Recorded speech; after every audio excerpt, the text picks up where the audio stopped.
ఆంధ్రప్రదేశ్‌లో జరిగిన ఎన్నికల్లో 175 అసెంబ్లీ స్థానాలకు, అలాగే 25 పార్లమెంట్ స్థానాలకు ఎన్నికలు ఎంతో ప్రశాంత వాతావరణం మధ్య దిగ్విజయంగా 80% పోలింగ్‌తో జరిగాయని చెప్పాలి. అక్కడక్కడ చిన్న చిన్న చెదురుమదురు సంఘటనలు జరిగినప్పటికీ పోలింగ్ అనేది పూర్తయింది. అయితే నిన్న జరిగిన పోలింగ్ సరళి బట్టి కొన్ని సర్వేల ప్రకారం కొన్ని రిజల్ట్స్ అయితే బయటకు వస్తూనే ఉన్నాయి. కానీ పార్టీల భవిష్యత్తు మాత్రం ఈవీఎంలో నిమగ్నమై ఉందనే చెప్పాలి. ఎన్నికల రిజల్ట్స్ కోసం జూన్ 4వ తారీఖు వరకు వెయిట్ చేసి చూడాల్సిందే.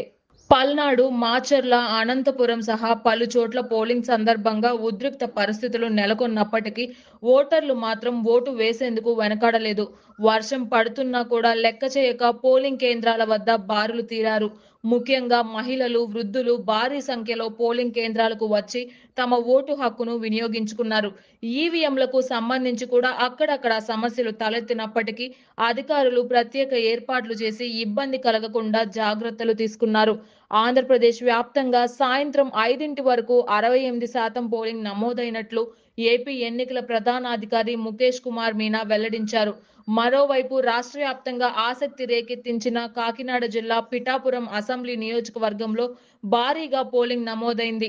పిఠాపురంలో సాయంత్రం 5 గంటల వరకు 71.3% పోలింగ్ నమోదైనట్లు ఎన్నికల సంఘం అధికారులు తెలిపారు. పలుచోట్ల పోలింగ్ గడువు ముగిసినప్పటికీ క్యూలైన్‌లో ఓటర్లు బారులు తీరారు. సాయంత్రం 6 గంటల లోపు క్యూలైన్‌లో ఉన్నవారికి మాత్రమే ఎన్నికల సంఘం ఓటు వేసేందుకు అవకాశం కల్పిస్తోంది. ఈ నేపథ్యంలో పిఠాపురం నియోజకవర్గం వ్యాప్తంగా చాలా చోట్ల ఓటర్లు క్యూలైన్‌లో బారులు తీరారు. దీంతో పిఠాపురంలో 80% పోలింగ్ నమోదైందని చెప్పాలి. పిఠాపురం అసెంబ్లీ నియోజకవర్గంలో జనసేన అధినేత పవన్ కళ్యాణ్, అలాగే వైసీపీ నుంచి వంగ గీత బరిలో ఉండగా ఇరు పార్టీలు ఎన్నికలను ప్రతిష్టాత్మకంగా తీసుకోవడంతో పిఠాపురంలో హోరాహోరీ పోరు నెలకొంది. ప్రచారం అదే రేంజ్‌లో కూడా సాగింది. టీడీపీ నేత ఎస్వీఎస్ఎన్ వర్మ పవన్ కళ్యాణ్‌కు అండగా నిలబడగా, వంగ గీతకు కాపు ఉద్యమ నేత ముద్రగడ పద్మనాభం వంటి నేతలు సహకరించారు. ఇక సీఎం జగన్ సైతం పిఠాపురంలో పర్యటించి ప్రచారం ముగిసే ముందు వంగ గీతకు బంపర్ ఆఫర్ ఇచ్చారు. పిఠాపురంలో వంగ గీతను గెలిపిస్తే వచ్చే తమ ప్రభుత్వంపై డిప్యూటీ సీఎంను చేస్తామంటూ ప్రకటించారు.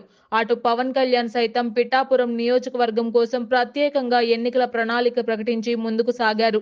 కాపు సామాజిక వర్గపు ఓట్లు అధికంగా ఉన్న పిఠాపురం నియోజకవర్గంలో మరి ఓటర్లు ఎవరిని గెలిపించనున్నారో జూన్ 4వ తేదీన వెల్లడయ్యే ఎన్నికల ఫలితాల్లో తేలనుంది.